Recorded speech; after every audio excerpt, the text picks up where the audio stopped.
Hello everyone, welcome back. Today's topic of discussion will be Bohr's model of structure of atoms. Having discussed the Rutherford model, in which the alpha scattering of thin metal foil discovered the presence of a positively charged nuclei which is present exactly at the center of atom, around which the negatively charged electrons are moving in the circular orbit. The size of the nuclei were found to be of the order of 10 to the power minus 15 meter, whereas the size of atom were found to be 10 to the power 10 meter. It also gives the idea that the space inside the atom, most of the space inside the atom is empty, and the mass of the atom is entirely concentrated in a small volume inside the nucleus, which is due to the presence of nucleons, that is, the sum of protons and the neutrons present inside the nucleus. This is what we call as nucleons. So these were some of the observations and the conclusions from Rutherford's model. But there were some deficiencies in Rutherford's model.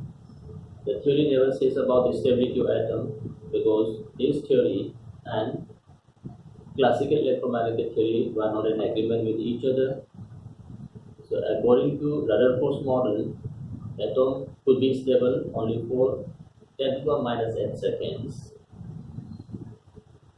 Second, Rutherford's model did not specify how electrons is to be arranged in circular orbits, that is, the distribution of electrons, or what we say electronic configuration. The third important demerits of Rutherford's model was, when we consider Rutherford's model, the spectrum, whether we have emission spectrum or absorption spectrum, the spectrum were found to be continuous.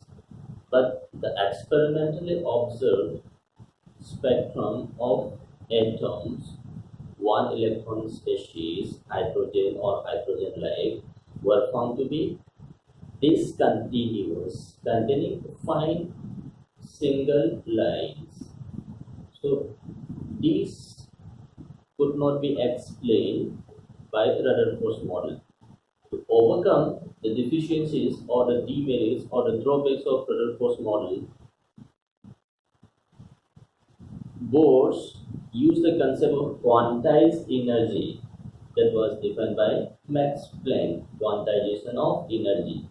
So use the concept of quantized energy to define the structure of atom. So this structure is what we call as Bohr's model.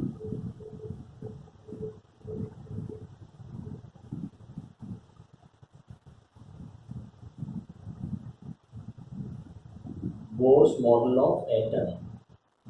Now, while studying the Bohr's model of atom, Bohr retained all the principal assumptions or the postulates defined by Rutherford, like atom consists of a centrally placed nucleus which is positively charged.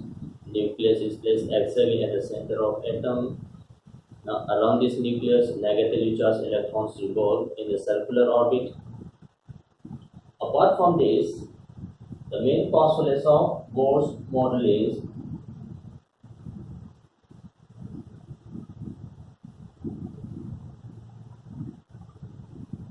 now electrons which is negatively charged, these negatively charged electrons are revolving around this nucleus in circular orbits. So electrons moves around nucleus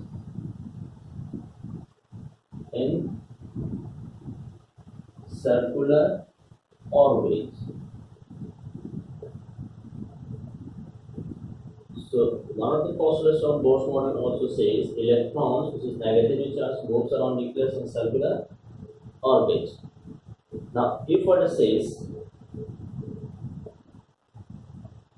only those circular orbits are permitted for electrons to move, for which the angular momentum is an integral multiple of some constant. Only those circular orbits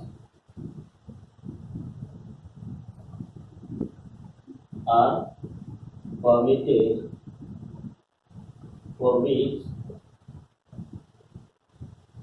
the angular momentum of electron is an integral multiple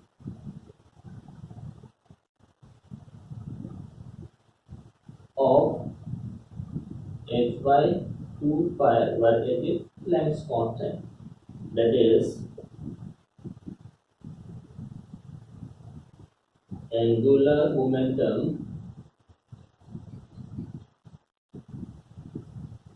which is defined by some capital L, which is nothing but mass into velocity into radius.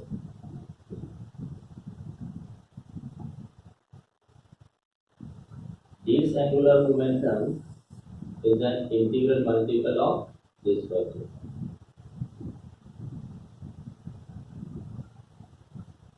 While A is the mass of electron, V is the velocity, R is the radius of circular orbit. H is Planck's constant.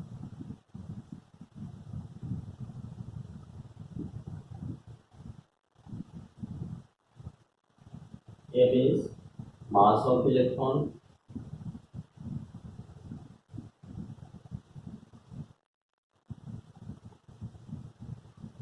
V, velocity of electron.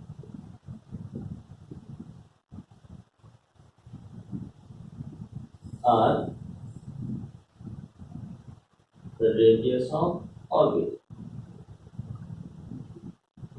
So, whenever electron is moving around a circular orbit, for that circular orbit, this condition has to be satisfied.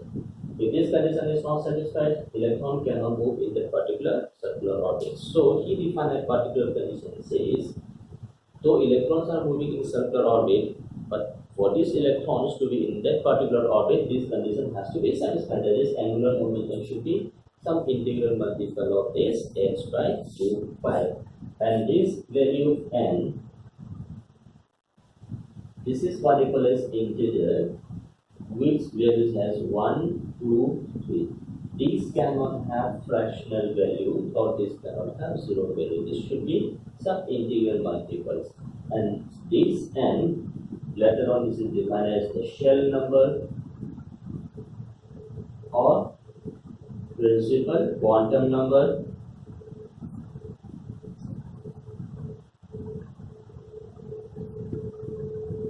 So this is one of the most important postulates of Bohr's model, angular momentum condition.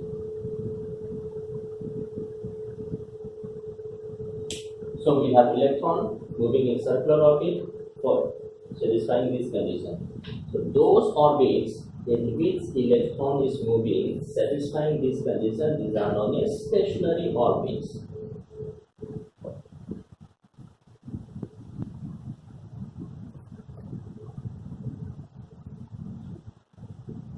So electrons moving in circular orbit following this particular condition are known as stationary orbit.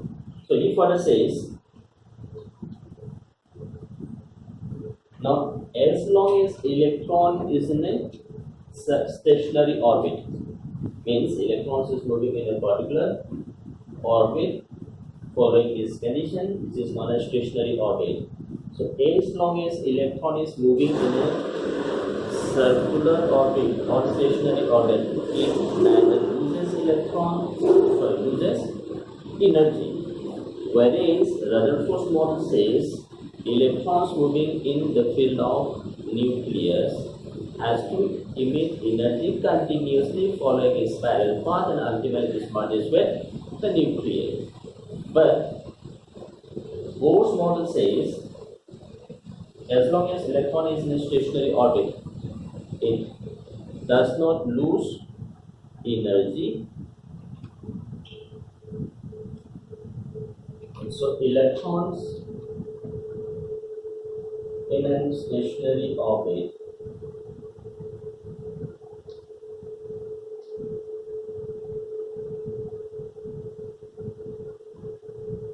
does not lose energy continuously. That means when an electron is moving in the circular orbit, that particular electron will have a fixed energy. So unless some external forces provoke it, it won't lose any energy. So energy of the electron in a circular orbit is a fixed, which is what we call as quantized. Means energy is having some discrete values, not continuous, that is discontinuous small packets. Number 4. Now as the distance of circular orbit from the nucleus increases, that means we have various types of circular orbits around this nucleus.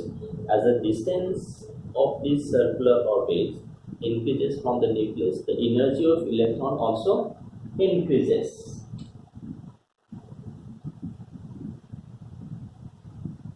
So energy of electron increases as the distance of orbit increases from nucleus. Suppose we have this is nucleus, around this we have this circular orbit.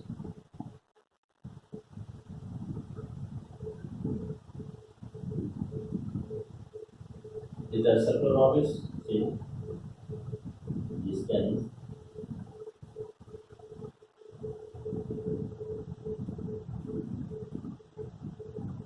so these are a radial distance from nucleus. These are circular orbits. Distance is increasing from this distance. This is this shell is known as K shell, L, M, N, O, etc. For this K shell,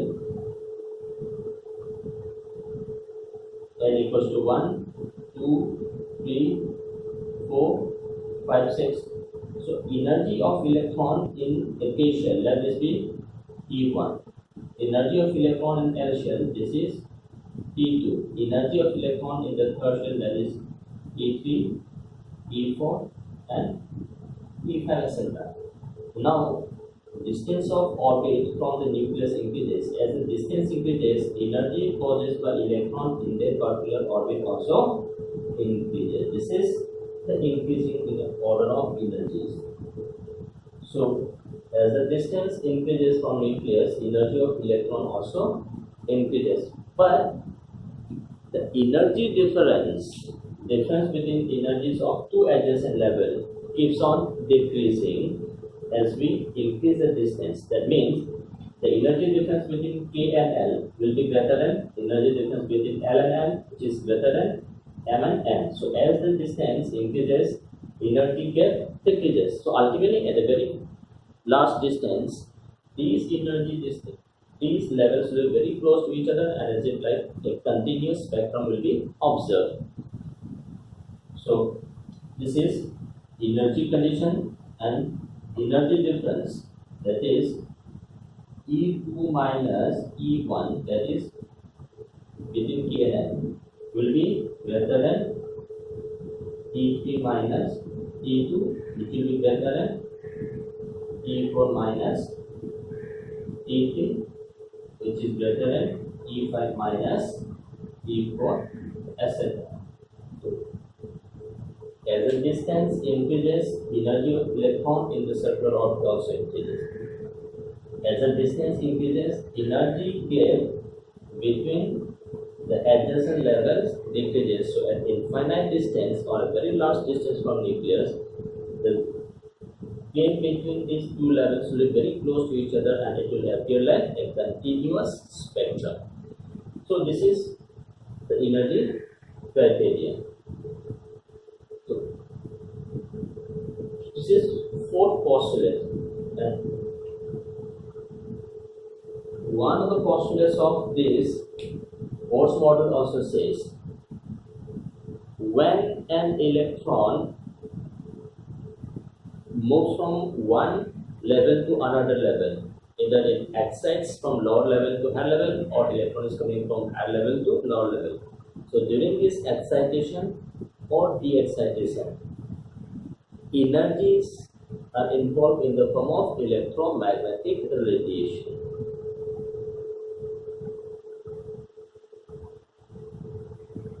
So this delta E, change in energy between any two level, let this be En2 minus En1. This is one of the level, second level.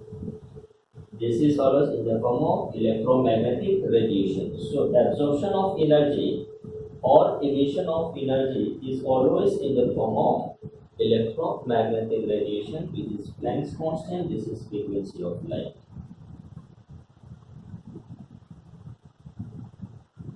Frequency of light or photon that is to be used. It means if you supply energy, electrons may be excited from lower level to higher level, that is absorption of energy. If you remove the energy, electrons is going from excited level to the lower level, that is what we call as emission of electrons. So during absorption or emission, energy difference is always measured in terms of electromagnetic radiation. This is equals to hp or is equals to hc by lambda, provided frequency and wavelength is known. So this is the postulates based on which Bohr developed an idea of atom. So again, let me remind you, this is the first model which used the quantized energy concept as proposed by Planck's constant. Planck's quantum theory says energies of the substance, whether it is absorption energy or emits energy. This absorption or emission of energy is always in the form of small packets that is discontinuous. So that is what we call as quantized energy concept. So Bohr used the quantized energy concept for defining the structure of atom. So these are the postulates. Based on this, we will define some parameters. Now, after this, we will have some important derivation from Bohr's model.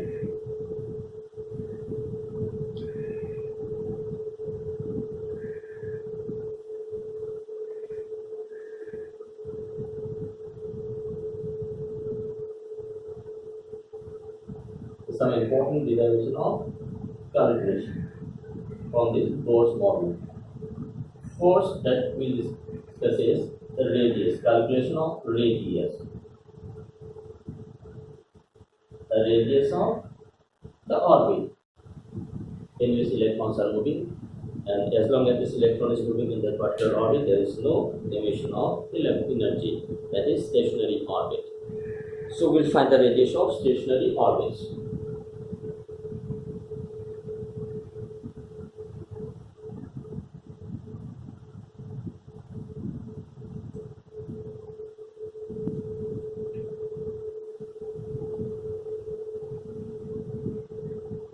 So we have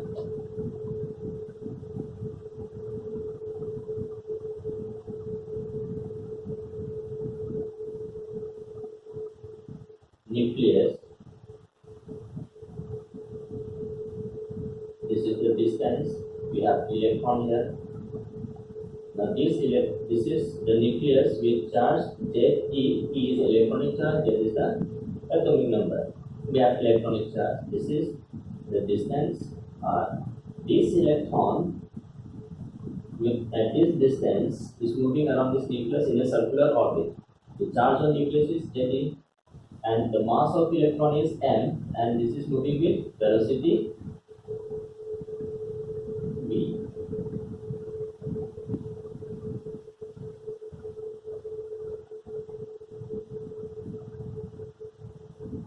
mass is m.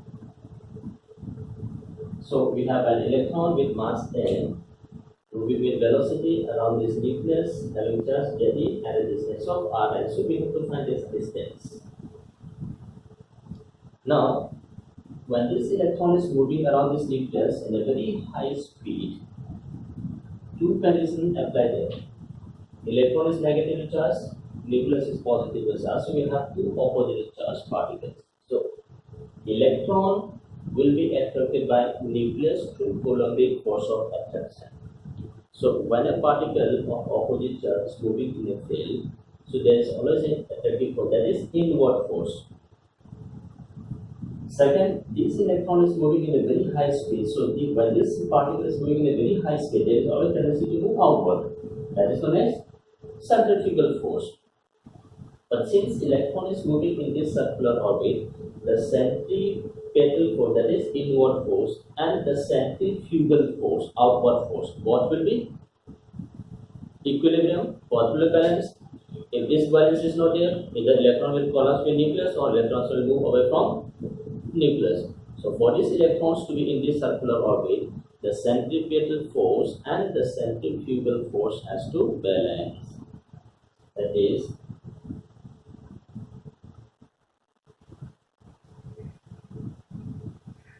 the Coulombic force of attraction, that is between nucleus and charge, is balanced by centrifugal force, that is outward moving force, tendency to move outward. So we have this centrifugal force, that is K is the constant, Ze, that is charge on nucleus, Z is atomic number, E is electronic charge, into charge on the electron divided by Rn square, where Rn is the radius of nth orbit. So Coulombic force is directly proportional to the charges and inversely proportional to the square of the distance between the charges.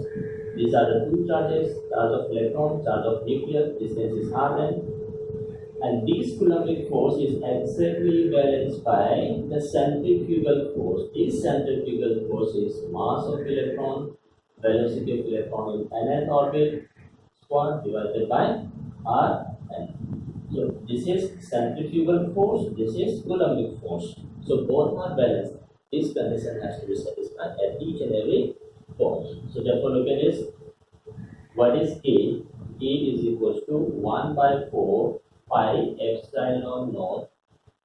This is equals to 9 into 10 to the power 9 Newton meter square per coulomb square. This is in SI unit, MKS system. So this K is equals to 1 in CDS unit. So this is constant. So look at this, we have this. So therefore, R will cancel out. So MVN square is equals to K J E square divided by Rn. So we have this equation here. So MV square is equals to KJE square by Rn. We have to find this value Rn. To define this value Rn, again we need to have the value of velocity. Now, one of the most important postulate of Bohr series was the angular momentum of electron should be integral multiple of some factor, that is h by 2 pi. So we have from angular momentum condition, that is MVN Rn is equals to nh by 2 pi, or therefore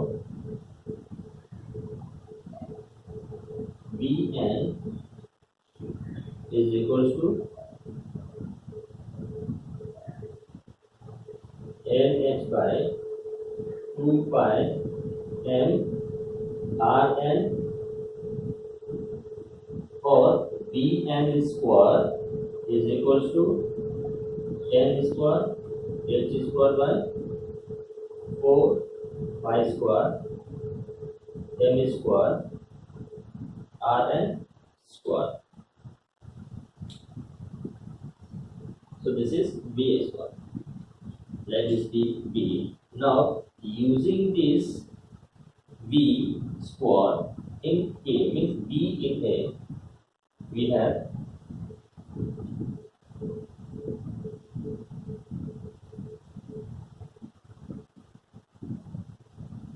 mv square is equals to E square by Rn. So therefore from A and B we get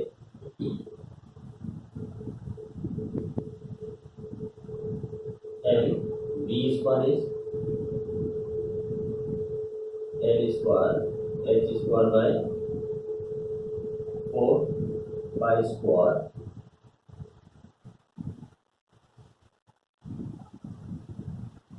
Rn square, which is equals to KJE square by Rn. So again Rn will cancel out, m cancel out. So therefore Rn is equals to n square h square by 4 pi square m k j e square. So the radius of orbit is equals to n square h square by 4 pi square m k j e square. So this is the final complete equation to define the radius of orbit.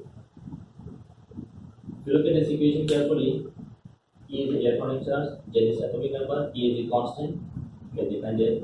L is mass of electron, pi constant, 4 constant, H second constant, N. Rn is directly proportional to n square. So this is a complete equation to define the radius of electron, circular orbit. So the radius of circular orbit in which electron is moving. Now look at this. For hydrogen atom in ground state.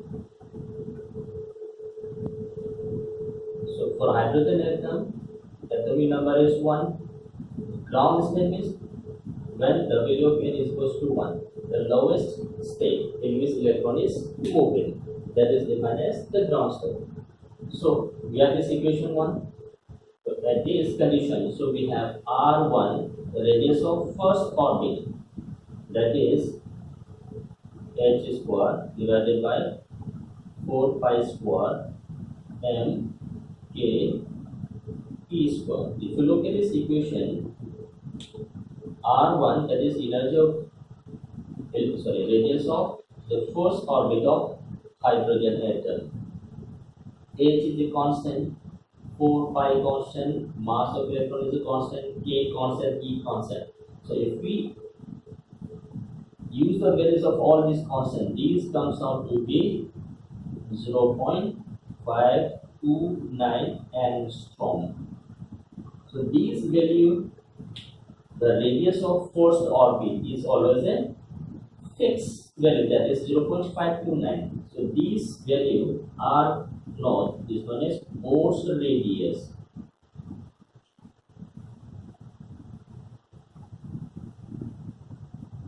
So whenever the question says Bohr's radius, this means the energy of first orbit. So radius of the first orbit. So radius of first orbit is always a fixed value, that is 0.529 angstrom. So if we use this condition and equation way, we can have this generalized equation. So generalized equation for the radius of orbit is, these are n, the radius of nth orbit, but here is the shell number. is equals to, look at this term, h square by 4 pi square mk z square. This is equals to r1, so we can say r1 into n square. This is for hydrogen atom containing single electron. For hydrogen-like species, for one electron containing species, that is helium plus 2 minus 1 1, lithium 2 plus, beryllium 3 plus, boron 4 plus, etc. System containing only one electron. So the radius is defined as Rn is equals to R1 into n square by z. So this is the general equation for any one electron species, which defines the radius of circular orbit. So we have this final main equation is Rn is equals to n square h square by 4 pi square mk z square. For hydrogen in the ground state, R1 is a constant value, that is 0.529 angstrom. So invoking this, you can simplify the equation as, so Rn is R1 n square by z. For hydrogen z equals to 1, so Rn is R1 into n square. This is how we define the radius of circular orbit. So let's see how we can apply this.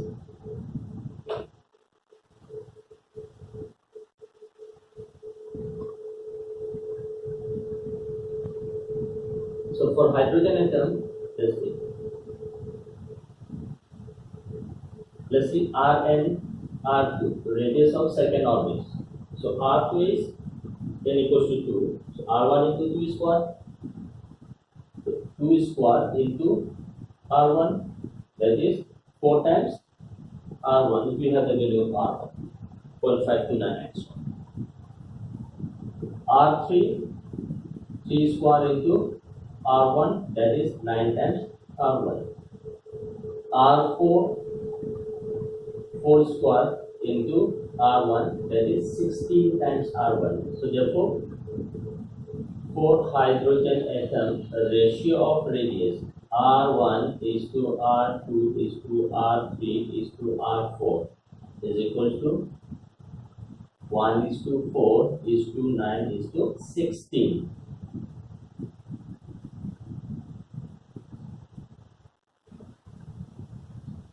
Now let's say this case. Let's find R3 of hydrogen with that of R3 of helium plus the radius of circular orbit of third orbit of hydrogen to third orbit of helium plus. So for hydrogen it is R1 into 3 square. For helium, we have to use the term atomic number. Atomic number of helium is 2. So we have this is R1 into 3 square divided by 2. So therefore this comes out R1 cancel out, 3 square 3 cancel out, so this comes to be 2 is to 1. So the ratio of the radius of third orbit of hydrogen to that of helium comes out to be 2 is to 1. So this is how we define the radius of circular orbit. For this we have this complete equation. Ground state for hydrogen and the generalized equation for any one electron containing species. Hydrogen or hydrogen-like species having only one electron. The radius of circular orbit is Rn is equal to R1 into n square by z. N is the shell number, z is the atomic number, R1 is the Bohr state, which is 0.529 angstrom. So this is the first calculation from Bohr's model, that is radius of circular orbit. Now after this radius, Let's see the velocity of electron in any particular orbit. Velocity of electron.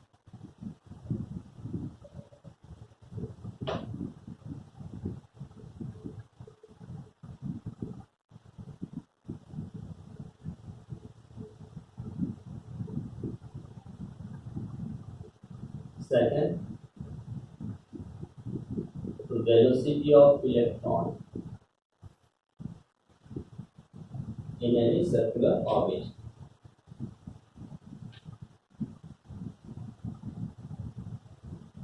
So what will be the velocity of electron in a particular orbit? Now, we have from angular momentum condition, we have from angular momentum condition that mvn Rn is equals to mh by 2 pi,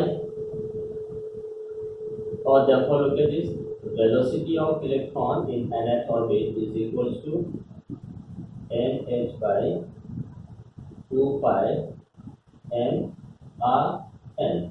While n is the same number, h constant, m mass of electron, r is the radius. So we have the value of radius here. So use the value of radius here. So this is n h divided by 2 pi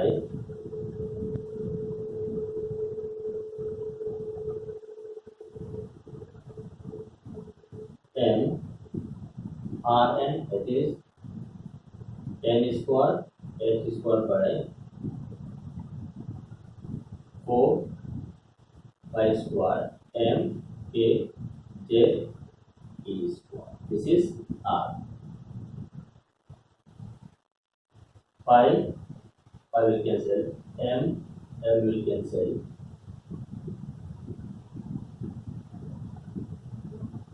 nh will cancel out. So what is left is therefore Vn, velocity of electron in nth orbit, is equals to 2 pi k j e square by n h.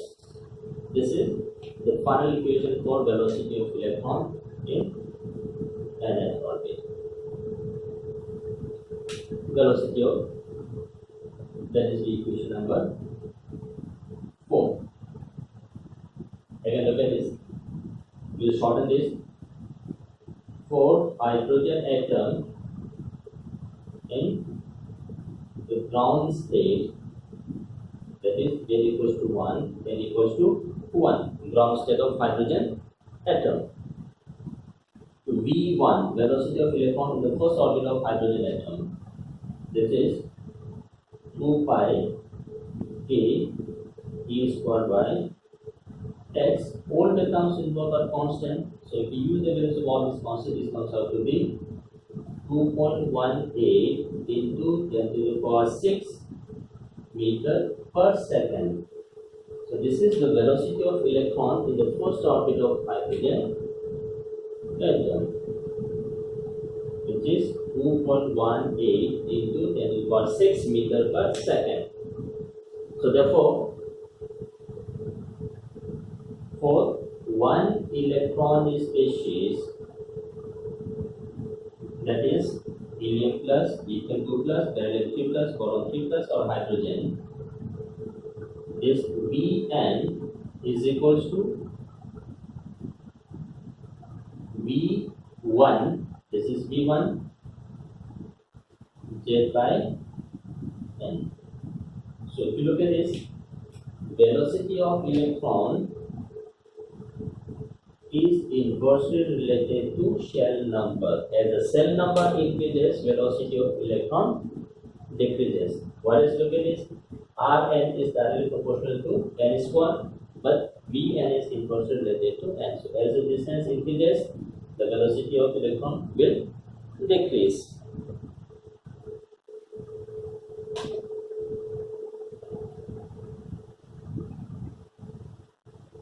So look at this.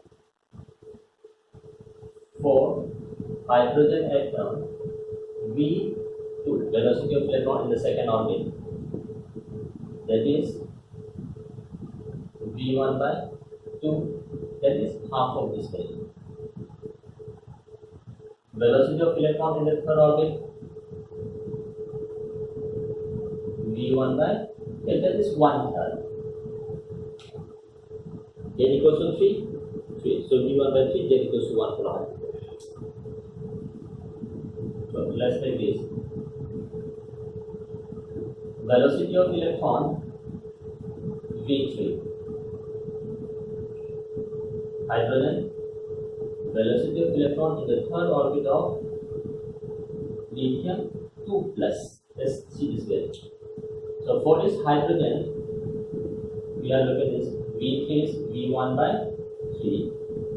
For lithium, atomic number is 3. So we have V1 into 3 divided by 3. The atomic number of lithium is 3. Here is again 3. So we have this. P cancel out. V1 cancel out. So this is 1:3. Value of V3 of hydrogen to that of lithium 2 plus n. So this ratio comes out to be 1 by 3. Similarly, like this, we can then V3 of lithium 2 plus divided by V4 of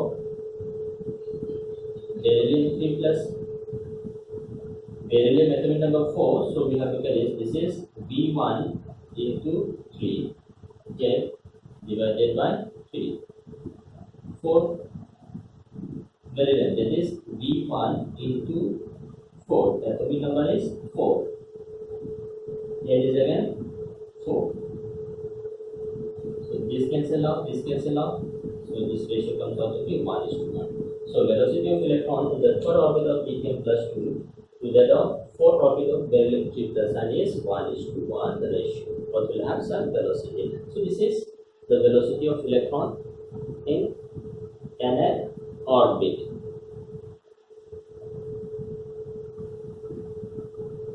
So after this concept of velocity, let's find the energy of electron in nth orbit. What should be the energy of electron? Now, though we have said in the postulate, as the distance increases, energy increases. Again, that particular term will extend by using this energy equation.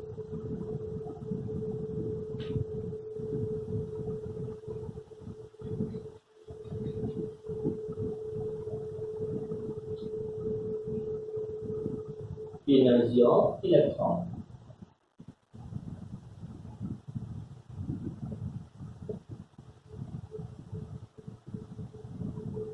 Energy of electron. Now the total energy possessed by electron in nth orbit, this is equals to kinetic energy of electron plus potential energy of electron. So we have to define kinetic energy as well as the potential energy. Now look at this. While defining the radius, we have said the Coulombic force, that is AJE square upon R n square, is actually balanced by centrifugal force, that is mv square divided by Rn. So from this we have mvn square is equals to AJE square upon Rn. Mass into velocity square is equals to this value. So therefore, kinetic energy is half mvn square. So therefore, it is AJE square upon 2 times Rn. So this is the value of kinetic energy. We have the value of radius Rn. We can use the value of radius Rn, or look at this. AJE square upon 2R 4 pi square n square h square by 4 pi square m a j t square. This was the value of radius. So this comes out to be k z square into 4 pi square m k z t square divided by 2 n square plus square. So this kinetic energy comes out to be instead of 2 pi square m k square z square e to the power 4 divided by n square plus square. This is the equation of kinetic energy of electron in nth orbit. Now that we define the potential energy.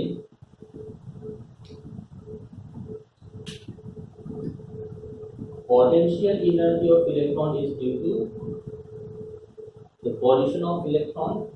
So this energy is Coulombic force into distance. So therefore Coulombic force is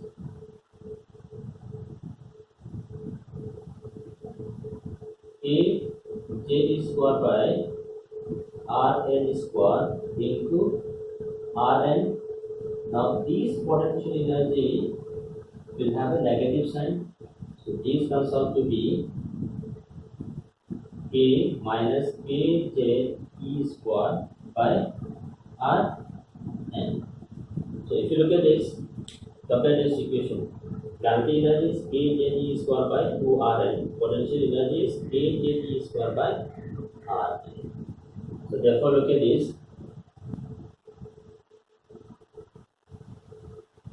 We have the value of Rn, K constant, Z constant, E constant. So therefore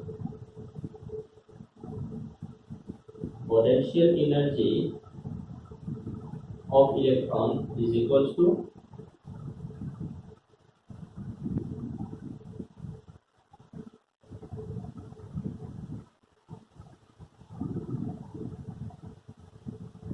this is the relation between the two. Now if you multiply this kinetic energy by minus 2, this comes out to be minus kz square per Rn.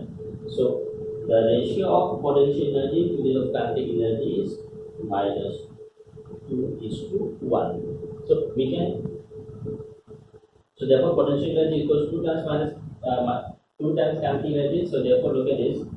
This potential energy is equal to, multiply this by minus 2. So we have minus 4 pi square n k square z square e to the power 4 divided by n square s square. This is the equation of potential energy. This is potential energy. This is kinetic energy. So once we have this kinetic energy and potential energy, we'll add these two to give the final energy of electron in nth orbit. So therefore, energy of electron in nth orbit is equals to kinetic energy. We have this Kz e square by 2Rn plus minus this value. So this comes out to be minus Kz e square upon Rn. So this is minus Kz e square upon 2Rn. So if you look at this, the absolute value of total energy and the kinetic energy both are same. So therefore this is equal to minus of K T. This is T, kinetic energy, Kz is square upon 2Rn. So therefore total energy of electron in nth orbit is equals to minus 2 pi square n k square z square e to the power 4 divided by n square s square. This is the final equation of energy of electron in nth orbit. So let's simplify this equation. So total energy is equals to minus of TE, potential energy is equals to minus 2 times TE. For hydrogen atom in ground state, that is Z equals to 1, N equals to 1, E1, energy of electron in the first orbit, this is minus 2 pi square N A square e to the power 4 divided by x square. All the parameters are constant, so we can use the values. Once you use the value, this comes out to be minus 2.18 into 10 to the power minus 18 joule per atom. This is equals to minus 1312 kilojoule per mole. This is equals to minus 13.6 electron volt. These are the values of this E1 in various units. This is kilojoule per mole, this is electron volt, this is joule per atom. So therefore the generalized equation is this En is equals to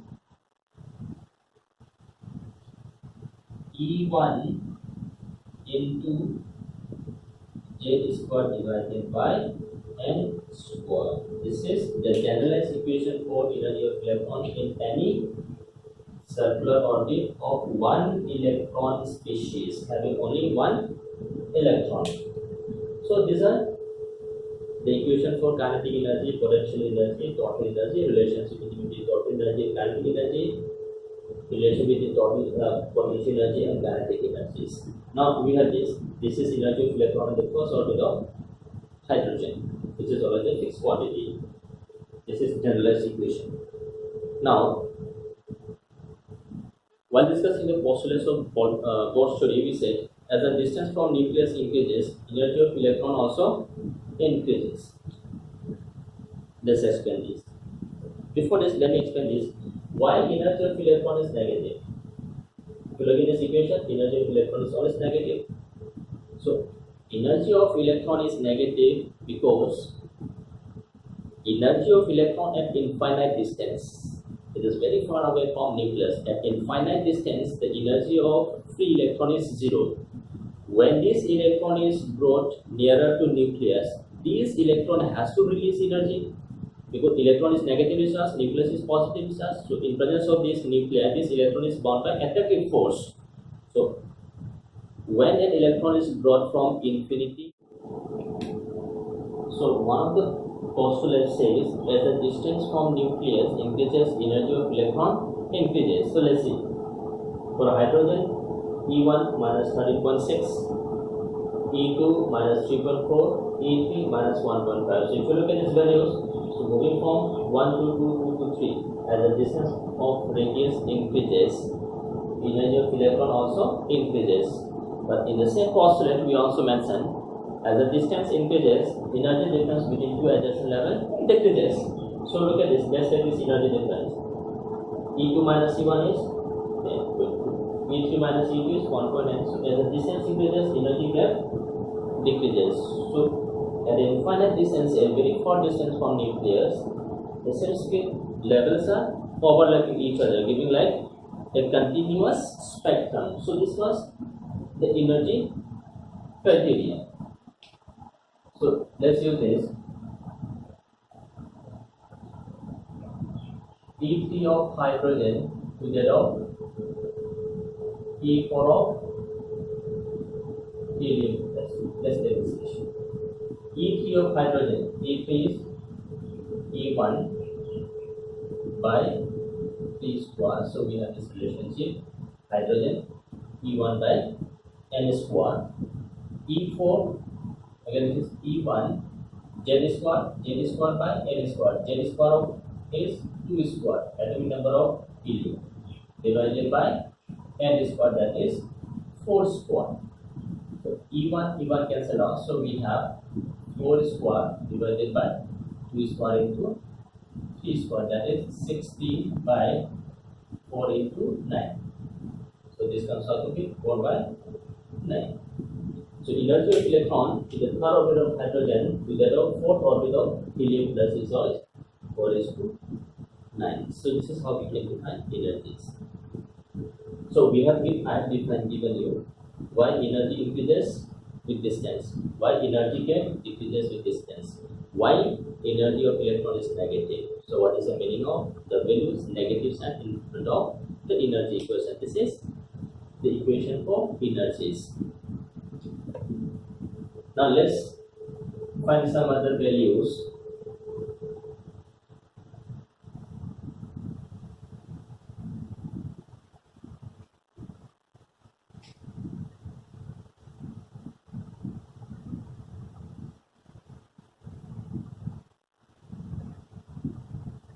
Time period. So when the electron is moving in a particular circular orbit, how much time it takes to complete the orbit? Now we have this total distance covered by the electron is equal to velocity into time. So therefore, time t is equal to total distance divided by velocity. Total distance is circumference, so 2 pi rn, because electron is moving in a circular orbit, so the total distance traveled by electron is 2 pi r, that is circumference, divided by velocity, that is pn. So if you look at this, time period is proportional to rn by pn, and is equals to 2 pi rn divided by pn. We know Rn is equals to R1 n square by J, and Vn is equals to V1 J by N. So therefore look at this, that is 2 pi Rn, that is R1 n square by J, Vn V1 J by N. So therefore En is equals to 2 pi R1 by V1 into N cube by J square. Q is a constant, pi constant, R1 constant, V1 constant. So therefore En is N cube by N J square. That is the time period in which the electron completes in a particular orbit. If this is the time period, now let's find the cell frequency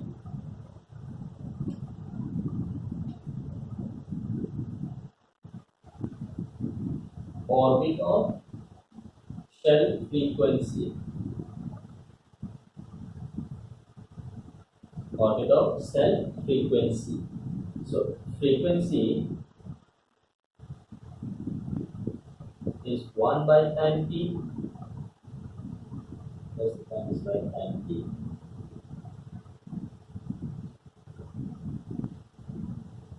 So therefore, frequency is 1 by t. So this comes out to be velocity by circumference. So we have Vn divided by 2 pi r n. Again, invoking the value of r and Vn, we have V1 divided by 2 pi r1 into J square by n cube. This is orbit of cell frequency.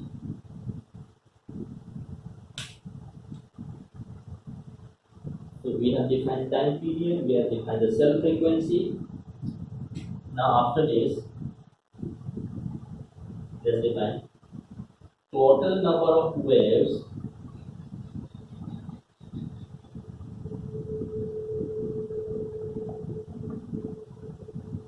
made by an electron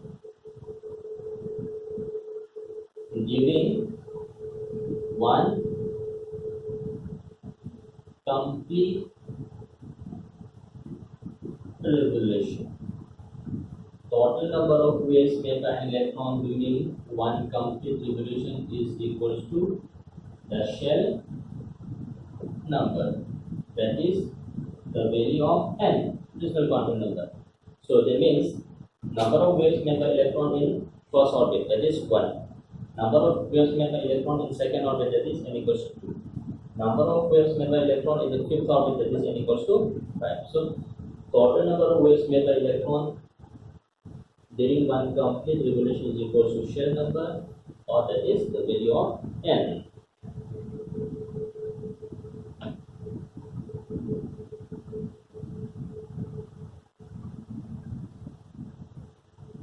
Then we define a term which is known as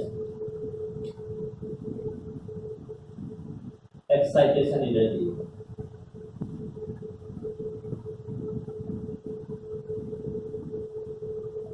Excitation energy.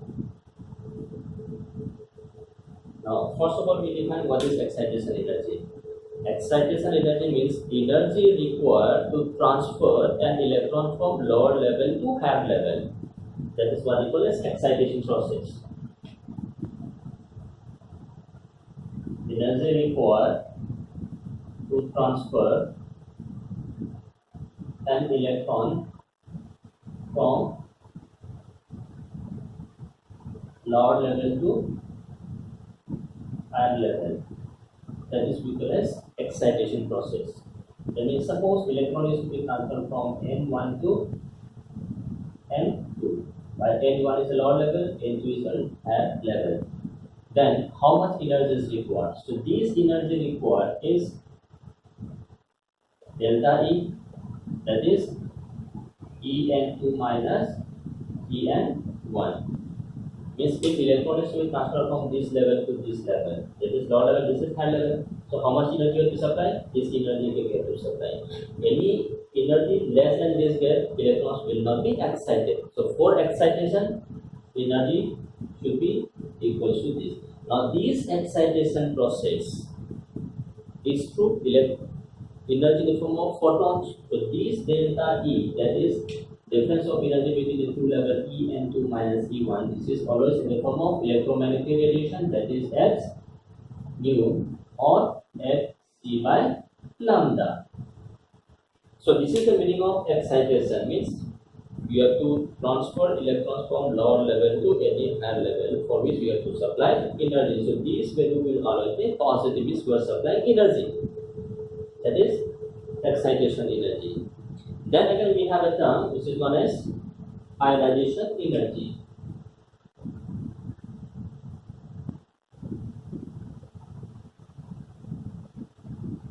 Ionization energy. So let's define this ionization energy, because we are dealing with hydrogen system. So hydrogen has got one electron. Now we have to remove this electron completely. So this is defined as energy required to remove electron completely from the hydrogen or hydrogen-like atom. That means when we have these electrons are arranged in different orbits, so the outermost electron is to be completely removed. So to remove that electron, how much energy you have to supply? That is known as ionization energy. That is energy required to remove the electron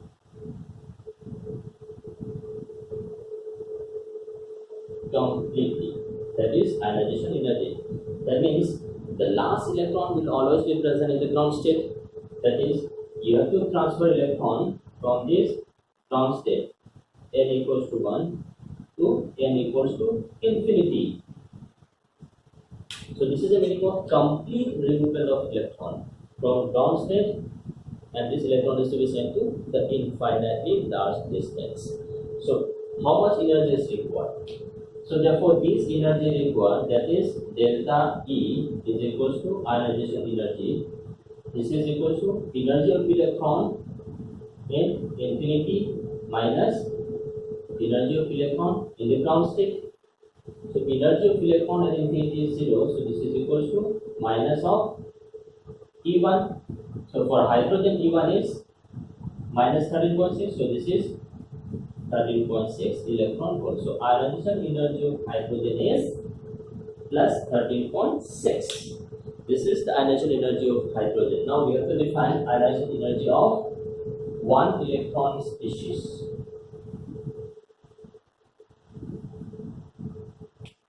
So ionization energy of one electron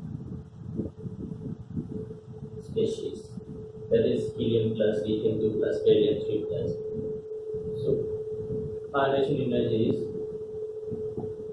minus of E1 into Z square. This is the energy you have to supply so that the electron is completely removed from the ground state. So therefore look at this. Ionization energy of electron, the lone electron left in helium plus. So this is minus E1 into atomic number is 2, so 2 square, that is minus 4 times E1, so minus 4 into 13.6 electron volt. Similarly, ionization energy of lithium plus 3, lithium plus 2. So this is minus of E1 into Z square.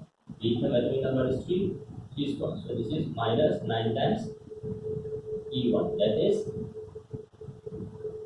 minus 9 into 13.6 electron volt. So this is how we define ionization energy. Once we define this ionization energy, there is one more energy term which is known as separation energy.